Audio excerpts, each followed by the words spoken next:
Hi everybody, and welcome to another video here from the Football Stop. I'm delighted to say that I've been joined this time. It's actually the first interview on the Football Stop.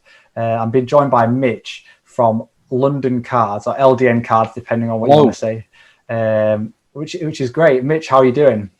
Yeah, I'm really good. Yeah, it is meant to be London Cards, but I think it went over so many people's heads. It's just LDN Cards now, and it's too late to go back. But yeah, I'm good. Thanks for having me. Super. So yeah, great to have you. Today we're going to kind of try and do something a little bit different. As two guys that are clearly would you consider us elderly in the hobby or aging hobbyists? Or do you think what do you think? I was on a Discord earlier, the sports card investor one, chatting with someone, and a few of the things he was saying about sort of players or the league, how he saw it, and I just thought, I don't see it the same way as this guy. And he explained he was like in his early 20s, and I thought, am I that old? And I think we're definitely the upper end of the middle ground now. Middle ground, yeah. I think we're starting to be those guys.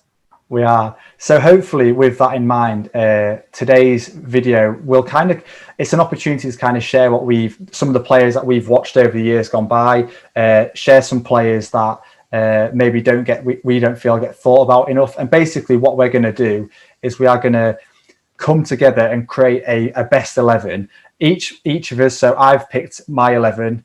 Mitch has picked his 11. And what we're going to do is basically make the case as to why our player should get into that starting 11 over the other person's. Obviously, along the way, we'll try and talk a little bit and relate it to sports cards and things like that. But hopefully it's just going to be nice, informal, relaxed. And yeah, we'll see how it goes. That sound all right, Mitch? Perfect. Yeah, perfect. Sounds good. I'm ready for you. Awesome. Right. Well, there's a few criteria I better mention, isn't there? First of all, we've decided that we're going to discount Messi, Ronaldo, Maradona, and Pele. The reason being that they would walk into any 11 realistically, wouldn't they? Too good. Yeah, not fair. No one could compete with those guys. It's not fair. Exactly. So we've kind of decided, made the joint decision that we're going to not put them in consideration. I think that's a good thing because it means other people that maybe don't get enough attention might get a mention today. So anyway, let's get into it. We're going to start with the goalkeeper. So Mitch, I'll let you get started. Who's your nomination for goalkeeper in our star 11? I went with Gigi Buffon, just classic, perfect goalkeeper. I don't know if he's the best ever, but for sort of legendary status, he's up there, isn't he? He's done everything, but hasn't won the Champions League. So I know you might be able to top trump me there with Buffon, but he's just my guy. I think when you think of brilliant goalkeepers, maybe especially now still playing, I think he's back to being number 77 at Juve or something now. So he's sort of still playing. Yeah, Buffon was just the first one that came to mind. Yeah, I mean, I've got exactly the same name, so that's a good start. Was there anyone else that kind of came into mind? Because there was two, I suppose, that came straight into my mind, and Buffon just edged it for most of the reasons that you've said, to be honest. Yeah, I mean, going further back, sort of Lev Yashin. Yeah, exactly the same. Yeah. If you speak to anyone who knows sort of world football and the history of it, he will always come up. But I just didn't pick him for me because I'd sometimes struggle in these sort of things to pick players I didn't see myself, or not see much footage of. You can trust people when they say he was the best, and you don't get the individual accolades he did without being the business. But yeah, one was Lev Yashin, and the other one was probably I was thinking of Iker Casillas. Yeah. Okay. Yeah. So they were my two. To be fair, I didn't go much further. I picked Buffon and then Lev Yashin. And like I said, similar to you, really. The reason I went for Buffon in the end, I just felt from a hobby perspective, there was probably a larger global audience and awareness of Buffon than there is Lev Yashin because of the fact he's obviously a lot older. I know that might change somewhat in that he's been included in the icons from FIFA this year, hasn't he? So perhaps, yeah, with the little hat on. So I suppose people are maybe becoming more aware of Yashin, but Buffon for me, incredible runner-up Ballon d'Or winner in 2006, the most capped Italian in history, second most capped European footballer of all time, and 2006 World Cup winner. So I think well-deserved place in our starting 11, Mitch. So, he's one of those players as well. I don't know anyone who doesn't like him. There'll be someone in the comments now being like, I hate him. But he's just one of those players that everyone seems to like. He's just a, really, really popular player. Yeah. And he's a big collector of Panini. Did you know? Oh, is he? Yeah. I didn't know that. Yeah, he is. The old Calciatori sort of sets, is he? Absolutely, yeah. So occasionally, I've seen very occasional posts on his Instagram, but he does post Panini every so often, and it's incredible when he does. Yeah, that's pretty cool. I'll have to write that down to go and follow Gigi on Instagram. I didn't know that at all. Yeah, and he's one of those players from a hobby perspective. Goalkeepers, I can't think of many that are kind of that popular unless they're vintage. So sort of like modern keepers, there's just not much. Like I've seen sales of Dean Henderson, Nick Pope, that kind of thing recently, but like when you talk about it, he's the only one. So yeah, I think he's straight in there, guaranteed pick. Awesome, good choice. So both agreed.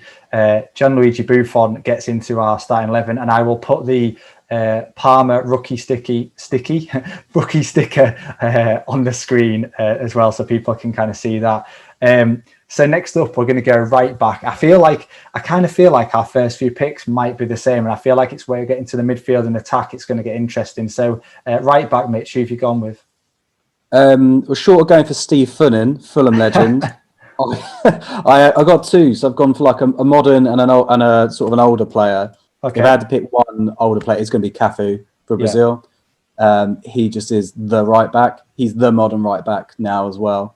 I think I wouldn't say he sort of laid the path, because there's a lot of older right backs who, when the 3-5-2 formation was more popular, sort of we're talking like the World Cup, you had George Cohn for England, and they would play a narrow midfield with the fullbacks bombing on, and then that kind of faded away. But then he came back as being that real attacking right back. And when you think of right backs, he is who I think of, Cafu, definitely. Yeah. Again, the same for the same reasons. Most appearances for Brazil.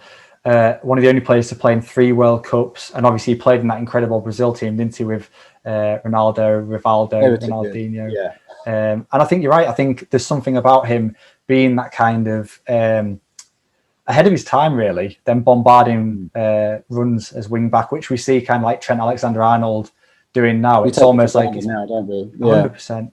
But yeah, what a player. So who was your second then, if you were going to go with a modern? If I was going to go with a modern player for like a hobby perspective, it was Trent. Just thinking of right backs that have popularity in the hobby. He's faded away this year. He obviously hasn't played so well. But there was this season last year and the year before where he's putting in free kicks, he's scoring all the time, and he was obviously younger, and he was one of the rookies people were chasing or hoping to pick up. And for that reason, I sort of popped him in there. But from an all-time perspective, Cafu, he's well ahead. But yeah, from a modern perspective now, it's probably Trent, and then he's being closely followed up by Reece James leading the squad. We've got about 72 right backs, haven't we? So there's plenty there. Yeah, super. So agreed, Cafu into the best 11 then? Absolutely. Cafu. Okay, super. Right, we're going to go across the pitch. We'll go for left back now, and I reckon this one might be one where we differ. It'd be interesting. So who's your left back choice? Roberto Carlos. Right, okay. For probably the same reasons as Cafu. They're just iconic players. So you think Roberto Carlos, you think of the goal against France, the free kick, where he just defied the laws of physics.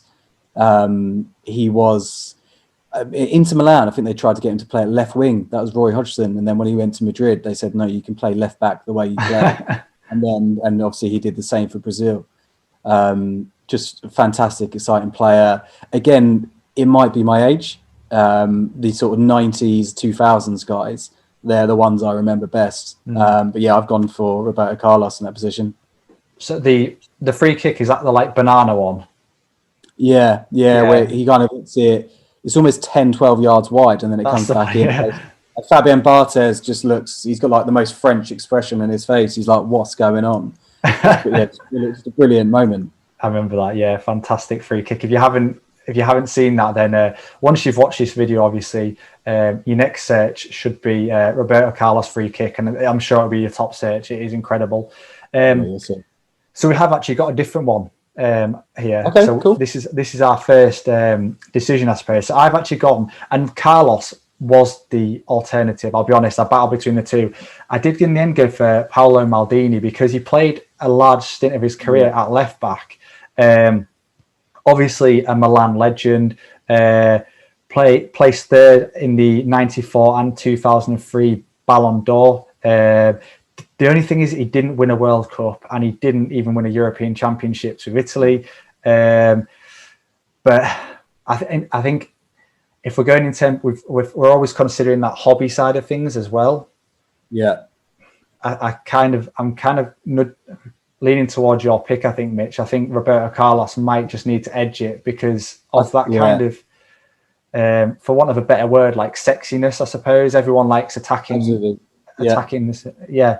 So I'll take the loss. I think Roberto Carlos. We've got a strong Brazilian representation already to our starting 11. Speaking of Maldini, he's someone I had slotted in, and I did put him in at centre half, just because of sort of the reasons you said. Left backs, I knew people would want that attacking left back. But yeah, he's a great player. I went to Milan to watch him play once, and not specifically just him, but it was when David Beckham was there on loan. And I was in Milan and I wanted to watch a game, and he got injured after 2 minutes, and he got subbed off for Phil Senderos, which was just like bizarre. As I went from Paolo Maldini to watching Phil Senderos, and then Phil Senderos signed for Fulham like a couple of years later. It was, I wouldn't say it was a letdown, but you know, it wasn't quite the same. So yeah, big respect for Maldini, but I can see Carlos, and I mean, we know the Lost Rookies coming up soon. Roberto Carlos was one of the preview autographs. Yeah. And I'm sure that's going to get a kind of a little bit of traction on his name as well. Yeah, because I've not seen many Carlos autograph product around. There must be some, I'm sure, but that must be quite a rare autograph to get. Yeah, not in the last year or two. No. I've not noticed much at all. I guess it would be in Champions League products, so it would be some Topps Finest and Chrome, that kind of thing. Or I mean, with Panini, they've only what sort of the Liga stuff have they done? It's all been recent. They did have some throwback players in the Chronicle set this year, didn't they? But Carlos wasn't featured there either. So I think coming up, that's going to be a cool release. Yeah, absolutely. I'm looking forward to that, and I'm looking forward to seeing who else drops as well. Some big names in that. Yeah. So was Maldini one of your centre back picks then? Yeah, well, he was one of my centre. I picked. I had two, obviously, sort of, and first choices, and then a couple thereafter. Maldini was one of my first choices. Okay. For centre half. Okay, so we'll do the pair together. So if you want to give me your first two centre backs, your top two, and I'll give you my top two, and we can make a decision there. Cool. So Paolo Maldini centre back for all the reasons given. Also, you know, got to bring some handsomeness into the team. Damn Italians. Right.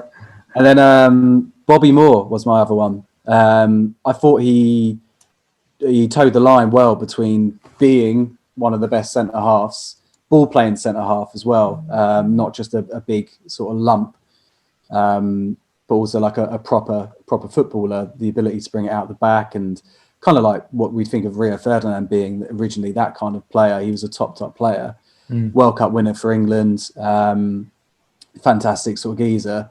But also from a hobby perspective, I think for those of us who collect vintage or like to pick up the older stuff, Bobby Moore is a popular purchase. I don't think he's the most expensive by any means, but when you see a lot of us English guys, when we are buying vintage or delving into it, I think he's one of the first players we all go for. It's just a natural step, I think, as an English guy. So yeah, I went for Bobby Moore and Paolo Maldini. Okay, that's interesting. Yeah. So I also went for Bobby Moore. Okay. So that's a match. So Bobby makes the team. Bobby has to make the starting 11. I think we're agreed on that. Same reasons, really, and just the fact that I suppose we are biased being English, but having him, obviously, he's the only Englishman to have lifted the World Cup, sadly. So, yeah, Bobby Moore's in the team. So my other one was, again, a nudge towards vintage, really. I did think about some modern ones. I thought about John Terry, Ferdinand, for example. There's numerous players, Cannavaro. But, I mean, this name, unless you were to put him into midfield, I'd say he's better known as a centre-back, so I'm going Beckenbauer. Yeah, absolutely. Yeah, he is Der Kaiser, isn't he? He is the man in Germany, yeah. Again, a bit like I said about Bobby Moore and Ferdinand bringing that ball out the back. He was that like libero role, they say. Absolutely, yeah, I could see him going in there. You've got your own football boot named after you. That's what I was going to ask you. I was going to ask you when I was reading through it, and they said, "Oh, it's De Kaiser," which I'd never realised that before, and it kind of clicked. I was like, "Oh, is that why the Adidas boot is called De Kaiser?" Just those plain black Adidas boots with the 3 white stripes. You got the Kaisers. Yeah, they're. I used to wear them. Nice. Playing at the back, no talent. Oh so, yeah, but it's almost compulsory though. If you're a bruiser, if you're a bruiser of a centre back, you have to wear either World Cups or Kaisers. Yeah, there's no other option. But yeah, you've got your own football boot. You got to be onto something. He's a top player. Right. Yeah. Exactly. So Beckenbauer, are we agreed that? Yeah, I think from a hobby perspective as well, he is such a popular name. So we've got Beckenbauer in the team. Yeah, I mean, I'd love to have picked up early Beckenbauer. But I mean, they are getting expensive now and hard to find it, especially with no kind of glue on the back and stuff like that. If you've got a good one, yeah, you've done well. Absolutely. There's so many of those older players where you can spend hours looking for the right one.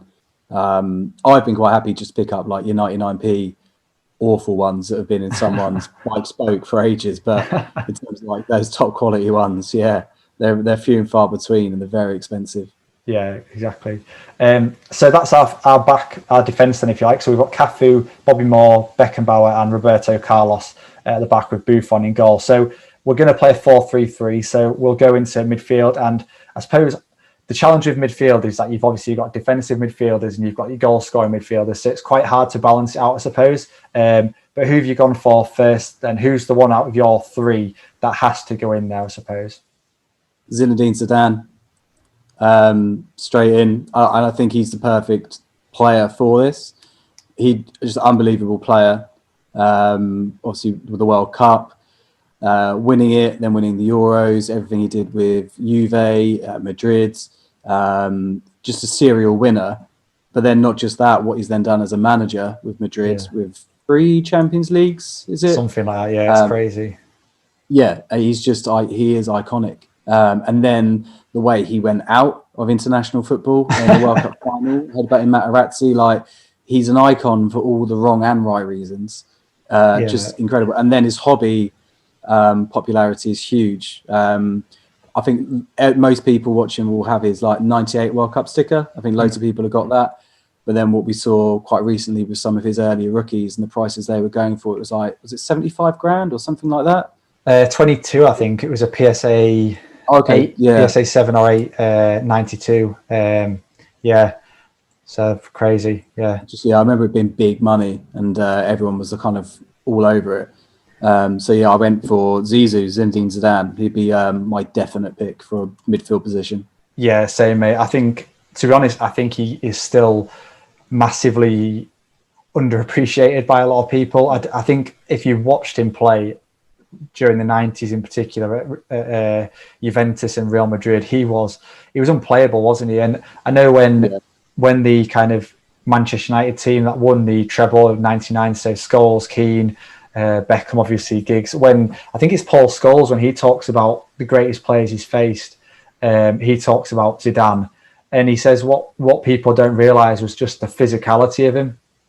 Obviously he was huge.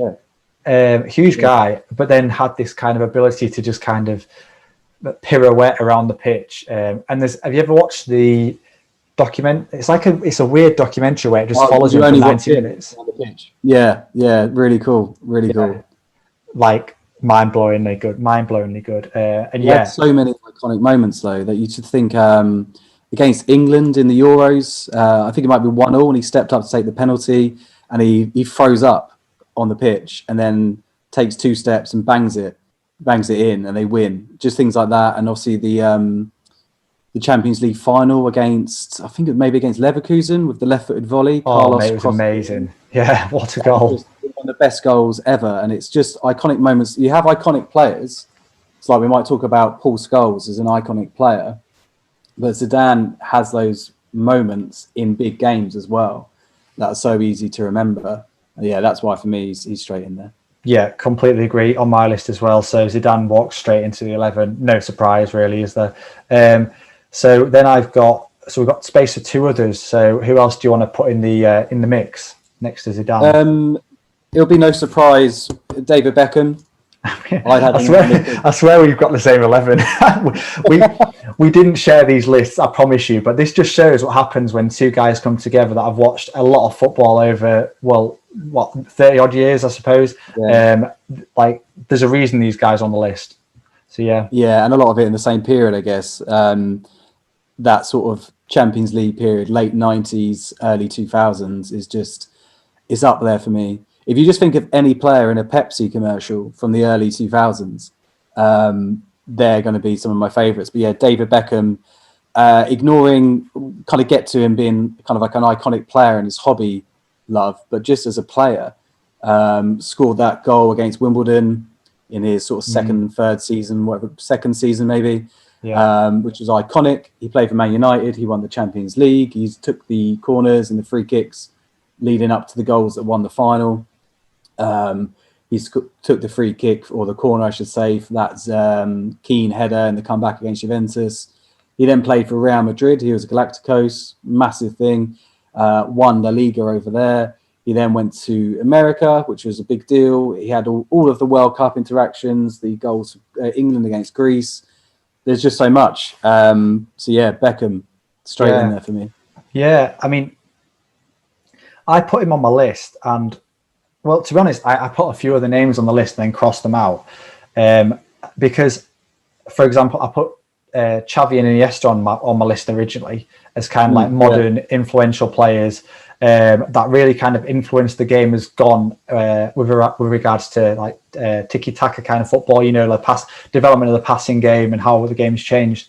And then I was kind of like, well, if I'm going to put them in, actually David Beckham was well before, and whilst he didn't change the game necessarily on the pitch in terms of like the tactics and the way teams played, off the pitch, like he completely almost revolutionized the way that media attention and kind of the spotlight on changed the modern footballer, right? Yeah, massively. So that's why I'd put him in as well. And again, from a hobby perspective, like he's already massive, but when that Netflix program drops, oh, just hope it's good. I didn't enjoy the Anelka one, but I feel like the Beckham one should hopefully be better. I was having a conversation earlier about somewhere is David Beckham overrated because of who he is off the pitch, or was he that good on it? And in some ways, I feel like we don't appreciate how good he was on the pitch because of the off-pitch stuff. Yeah. We look at it and think, oh, it's only David Beckham because of his fame, but he was the business on the pitch as well. He was very good. PSG when he was 36, 37, ahead of retirement. He was a good player, but he also has all that outside kind of interest that makes him so popular in the hobby. Have you ever? I know I've spotted a while ago you were trying to hunt down a PSG sticker of him, and it's a search I've got, and I've never seen one. I've got it. So it's in the French Panini sticker set. I forget what they're called. That's right, yeah. And I bought like 20 packets for the year he was in it, and I went through them and I was like, oh, nothing. And then I kept researching it and I realized he's in the transfer update. Oh, is he? So I was trying to find transfer update packs, which I couldn't. And I tried to buy it as a single. And the reason I can't buy it as a single is what they did is it's almost like a pack of 12 sheets. And on that sheet, you've got different players and they're all stuck on. So you might have 6 players on one sheet that you peel off. And he's on that as a guaranteed sticker. So I'll get it for you and show it to you in a moment. But yeah, That'd be good, so you can't buy singles unless someone's going to cut it with a guillotine and get it that way. So yeah, you can get it. It's just that you have to buy it as a whole set. That's crazy. I never knew that. Well, there you are. I learn something every day. Well, definitely in the hobby, you generally do learn something every day. All the time. Yeah. That's so. Yeah, David Beckham. We're both agreed then. So he goes into our 11. So the spot is for the last place in midfield. Who have you got for that then? Yeah. See, I've written a few names down, and I'm kind of looking at them, trying to work out which I'd want to pick. And I don't want to have too much sort of English bias. So Yeah. I'll give you some of the names I've put down. So, for example, I've put Paul Scholes. I put Xavi. I put Iniesta, Makelele, for example, players like that. And I think what I wanted to do is choose between Xavi and Iniesta. And I'd probably go for Xavi. Just because I think Iniesta brought a bit more, but I think Xavi was like the beating heart, and I think he sort of started it. So yeah, he'd be my choice. We put Xavi in midfield next to these guys. Yeah, so they're on my list as well, Xavi and Iniesta, and I kind of looked before we did this video at who was the more influential. And it's interesting from a Barcelona perspective when you see the managers that talk about them. They say obviously both they're kind of like they come as a pair, don't they? Ultimately, and they're both incredibly influential players.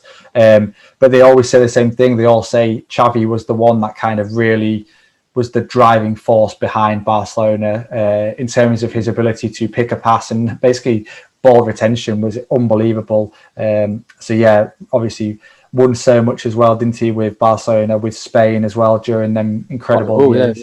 Yeah. Oh yeah, I can't think of what he wouldn't have won. He won it all. Everything, yeah. Literally, didn't he? Yeah. And the thing is that I find interesting about him is when we say Xavi and Iniesta, I think most people would probably plump for Xavi. But when you think of big football moments of the two, Iniesta scored the winner in the World Cup, I think. Sure he did. And then he scored that goal against Chelsea. He is best known for so many of those big moments and the goals. But Xavi is just probably has the respect that's just a little bit above that at the moment anyway. Yeah, completely agree.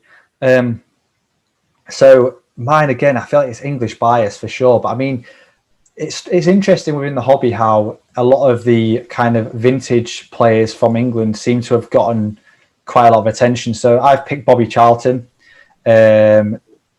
Obviously, again, he's a 1966 World Cup winner, so perhaps a little bit of bias. From the hobby, obviously, his A and BC card just kind of went crazy. And I mean, he's got other like rarer rookies, hasn't he? The Ferrero Rocher and the other, I can't think what the name of it is, the little one. It's gone for me as well. But yeah, I know the one you mean. A lot rarer, but I mean, again, I've not seen him play. All I've seen is footage. So I mean, I'm happy. We've got a lot of let's put Xavi in because I think the attacking aspect is going to be very controversial. So I'm going to kind of leave one up my sleeve for the attacking three, and hopefully I can get one of my picks in then. So yeah, I'm happy for Xavi to go into our 11. So our midfield three is a 90s. It's a 90s three, definitely. Xavi, Zidane, and David Beckham. Not bad. Obviously, La Liga well represented as well throughout the through. Yeah, I think so. I think there's a huge romance for the Liga if you're our age. I think they dominated for so long, but there's also that kind of whole thing about, particularly with Madrid, I think of that period, the whole Galacticos, and it was the club at that point. Is it like they always said you don't turn down Real Madrid? It doesn't happen. So I think we remember them so fondly. It always blows my mind when you think of all the players that they signed during that Galacticos period, and then think about some of the players that they signed but then were random, like Thomas Gravesen. Yeah, they've had a couple of signings like that. Even now, there was just a few recently where you look at them and you think, they signed who? And they kind of maybe don't play particularly much. But yeah, Thomas Gravesen's a great example of that. It's like when it happened, I was like, Gravesen's linked from, I think, was it from Everton? He went from Everton, I think. I was like, He's now like quadrupled his worth in America. I don't know if it's gambling or poker or something like that. Right. He's, Yeah, that's right. Yeah, poker. Really, really interesting guy. Absolutely not. Maybe he's one to look at. There you are. You heard it here first. Go and check out Thomas Gravison. Let me know his rookie. I'm interested in that. Yeah, I reckon he was still like bald at 12 or something. Probably, yeah. I don't think he ever had hair. Yeah. Right, now we're getting to the interesting bit. Save the best to last. Right, we've got 3 up front. Who's your first pick? It won't be controversial. So Ronaldo, the Ronaldo. I don't think many people would complain with him being there. Just the amount of goals he scored for Brazil. Again, just an iconic player of iconic moments. And this, when you think of him, you just think of really cool things. So his time at PSV, then his time at Barcelona. You think of those beautiful Barcelona kits. You have the images you see him like Bobby Robson, and you got Mourinho there. Then at Inter, just so many sort of incredible things, and just the way he played. I don't think we've had anyone to match him since, not even close. So I know we've got Messi and Ronaldo now, but they're different types of players. I think the style of play he had, big, strong, pacey, like a ballerina on the ball, like the way he can move, and then his ability to finish. Yeah, just a fantastic player. Then I think hobby, we don't see him in modern sets particularly too much, like autographs. I don't think. Well, I can't remember too many I've seen recently, but his vintage stuff is so popular, and there's such a variety as well. So you see like those little, almost like Pog things from when he was at PSV. Yeah, just really cool player. I nearly picked up one of those Pog things. I can't think what's the name of them. Little orange, aren't they? Sorry. Yeah, I think does it begin with V? I can't remember exactly what they're called, but yeah, they're Pogs for want of a better word, aren't they? Yeah. Cool. Really hard to find when I've been looking for them, because you can pick them up around about £25, I think. I'll put a picture on the screen. I'll try to put a picture on the screen of it. But the condition of them, obviously, Pogs, if for people that don't know, it's a game, isn't it, where you like flick the other one. So I imagine in Holland it was exactly the same. Yeah, they're battered, aren't they? You'd have to smash it down to ping it off to flip it over. Yeah. So to get one in good condition is difficult for sure. You can grade it. You see them quite regularly graded. I don't know how they're grading them, sort of what they look at, kind of corners, edge, like how that translates, but they do it. So yeah, because they've got loads of edges. Like it's like split, isn't it? So there must be. Yeah, it's kind of like if you imagine that sort of type of paper where you rip it down the side and it's kind of jagged. They're kind of lots of bits like that, and yeah, interesting. Yeah, top player.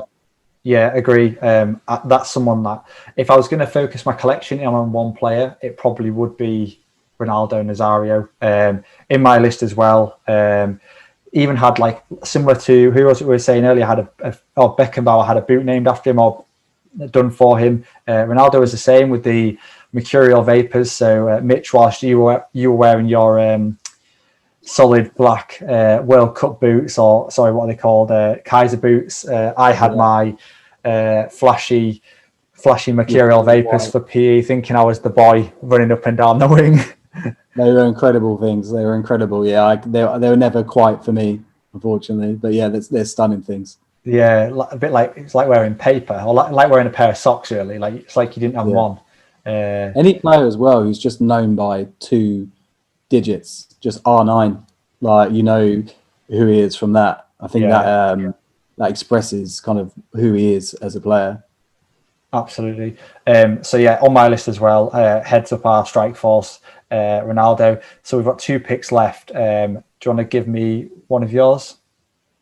Yeah, this is where there's so many, and someone's going to have to miss out. I'll put him in as a forward, but I went for Ronaldinho. Again, when I watch football, how can I put it?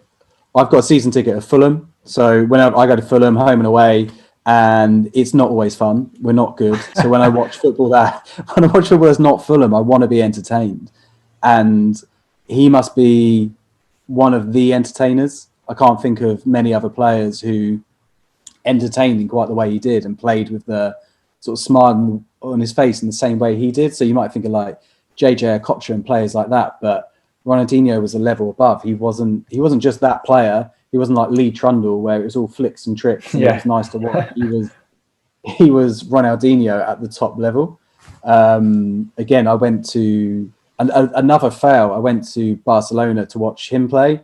I can't remember the name of the Dutch manager before for Barcelona. It's come out of my head. Frank Rijkaard.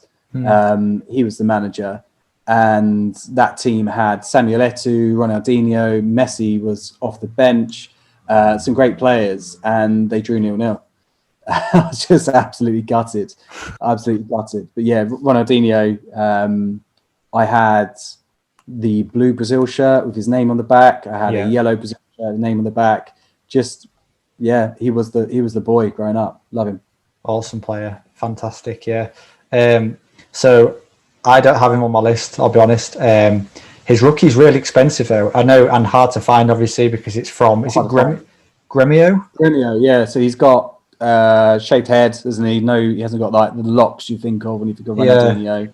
He's all skinny and he's in that kind of like blue, white and black striped Gremio kit, which is cool as well. But yeah, that's really hard to find. It must be from like Campeonato, I guess. It must be a Campeonato sticker. Something like that, yeah. Something like that.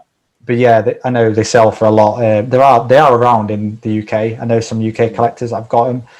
But yeah, it's an expensive one. And it doesn't get the love. Like I would expect when you consider the price of a like R9 sticker for his rookie, which is well into the thousands now. Ronaldinho is still, I've seen them go for like 500-600. So there's a bit of a disparity there between the two of them. So who am I going to pick to go up against Ronaldinho? Mine is a long way back here, and I actually think there's a huge opportunity in the hobby here for people. I've gone for Stanley Matthews, and there's an argument. There's an argument to say he's a right winger, but I suppose we need to bear in mind that the game has changed. So what he played, was it right half or something? I don't know. Like inside forward and right half. And inside forward, sorry, yeah. For me, he is. He obviously was around in the 1920s. Is when his career started. I only know this because I watched the documentary recently. If you haven't watched it, go to Amazon Prime. Honestly, it's amazing. And watch the Matthews documentary. He's almost like a founder of.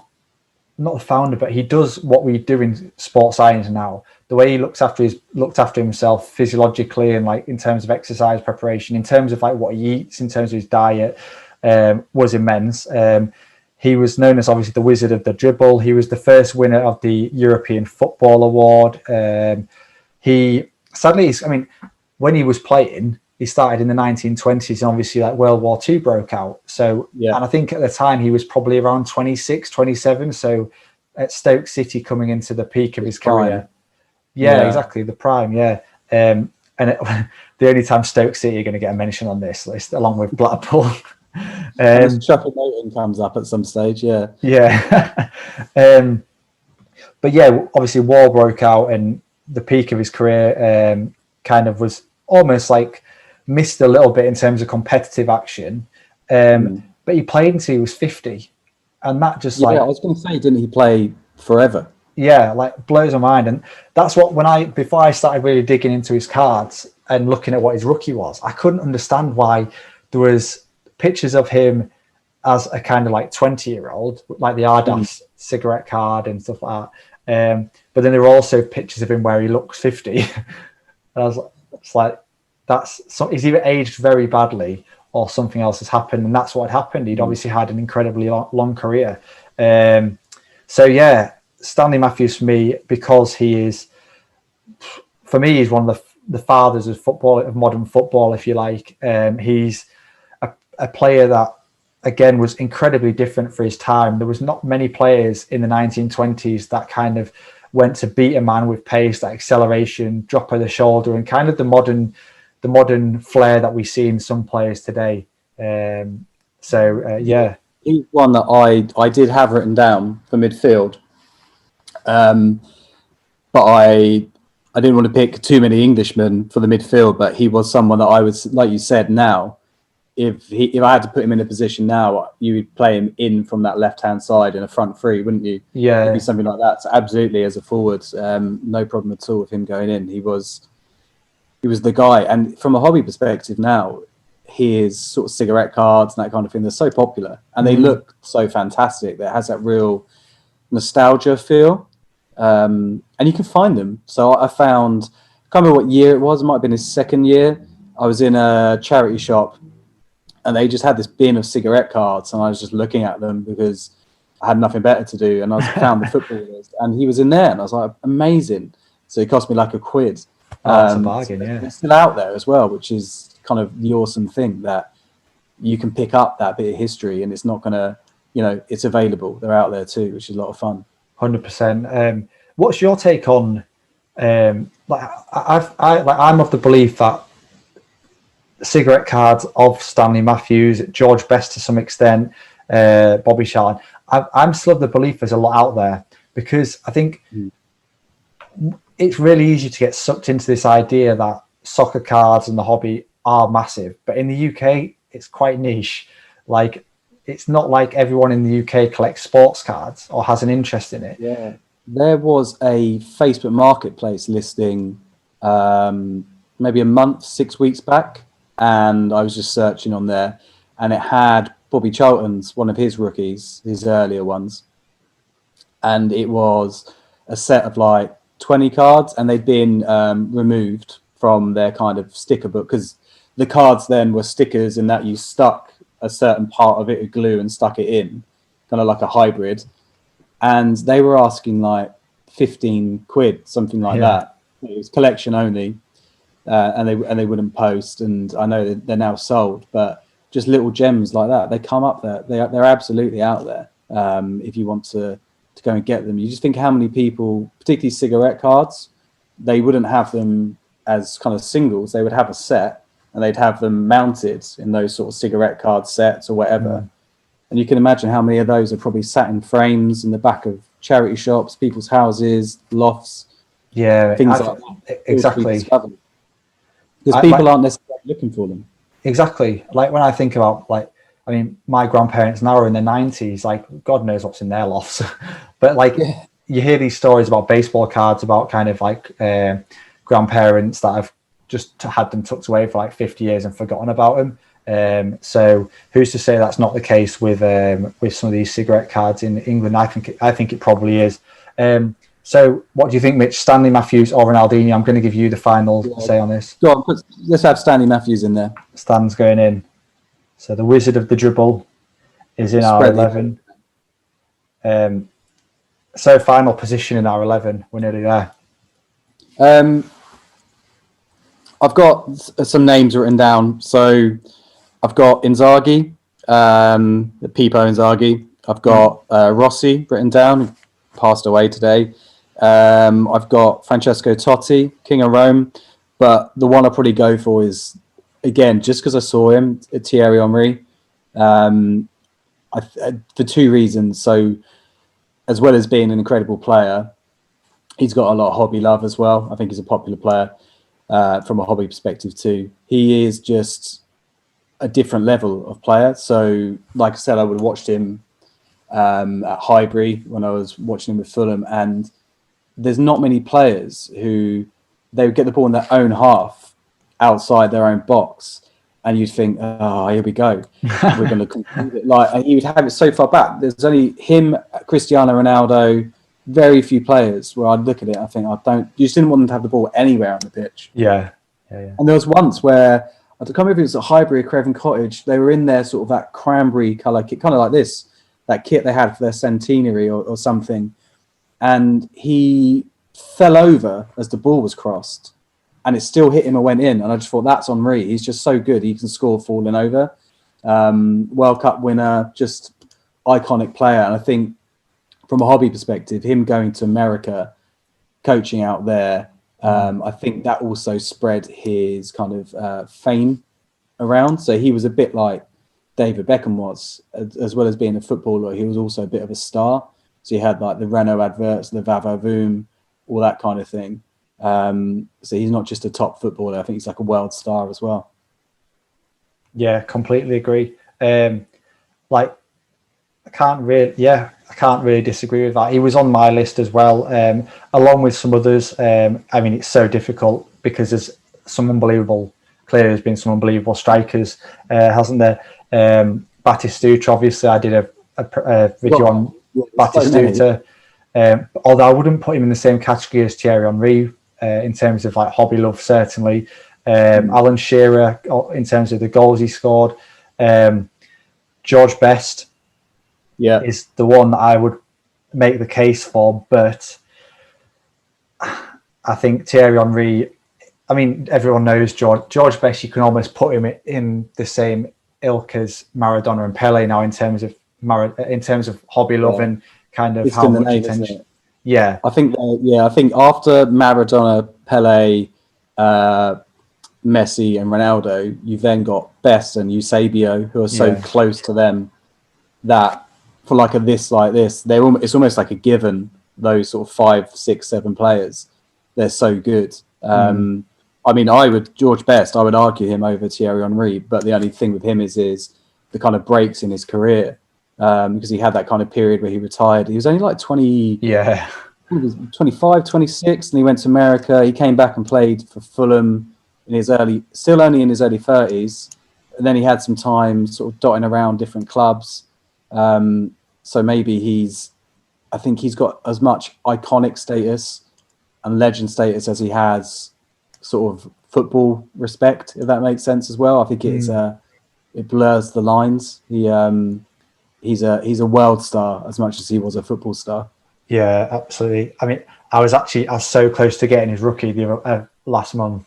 I went hard on it and I still missed it. But I was like, hey, I made somebody else pay more. That's it. So I got this really nice, I think it's A, B, and C. I can't remember exactly what it was. It's one of his older ones. It didn't cost me too much. It's in like standard condition, but it's the ones where on the back you can have has a question. Yeah. And you have to rub it off with kind of like a copper, like a penny, and the chemicals in your penny rubs it away. But the name or the answer, it looks like it's been drawn on with pen. So I've sent it off for grading, and I'm just sort of cross my fingers that they don't say altered or like basically look at it and say this has been drawn on, because it hasn't. It's just someone's rubbed the penny over the card. But he's got some really interesting cards like that out there as well. It might just get MK. It might just go as marked. Yeah, something like that. We'll see. I just sent it to get slabbed more than anything. Sometimes you send them away, you don't really know why, and that was one of them. Yeah, it'll look great, I'm sure. So I think you've made a really strong case there for Thierry Henry to go into our 11. So I think that's fair enough. Personally, I don't think he gets enough attention in the hobby. His rookies are still ludicrously cheap. I think the Super Sport under £200. Obviously, the red Panini foot's the kind of most sought after, isn't it? The traditional portrait. Such a great image. Yeah, it's such a great image as well. Yeah. Hard to find, but still relatively not cheap, but relatively cheap in comparison to some others, I suppose. Thierry Henry goes into our 11. That finishes our 11. There's so many players that could have gone in. Thinking about it, I mean, when I was looking, so many players we've not even touched on. We could do it again. You could make list after list of incredible players, couldn't you? But so we've got Buffon in goal, Cafu at right back, Bobby Morse and Beckenbauer at centre back, Roberto Carlos at left back, Xavi, Zidane, Beckham, then up top, Stanley Matthews, Ronaldo Nazario and Thierry Henry. Not a bad side. Who's taking free kicks? I wouldn't want to settle that argument. Yeah, imagine. But that's been fun. I hope everyone's enjoyed that. It's good. So Mitch, thank you very, very much for joining me today for this conversation of our greatest 11. I think it's a fantastic team and I've really enjoyed it. If people want to find out more about you and kind of see your content, which is brilliant, where should they go? What can they find? So it is youtube.com/LDN Cards. Instagram is LDN Cards. Twitter is LDN Cards. That's it. So yeah, just type it in. You'll find me. Make sure come and subscribe, say hello, jump in the comments on the videos. I'm always there. I'm on Instagram a lot. I'm very active on Twitter. Got the little Twitter fingers going. So yeah, come and say hi. You are very active on Twitter, actually. You're very active. Yeah, should probably be working. I did wonder that. But no, yeah, generally, like, some of Mitch's stuff is fantastic. Second that, definitely worth going to explore that. So do check it out.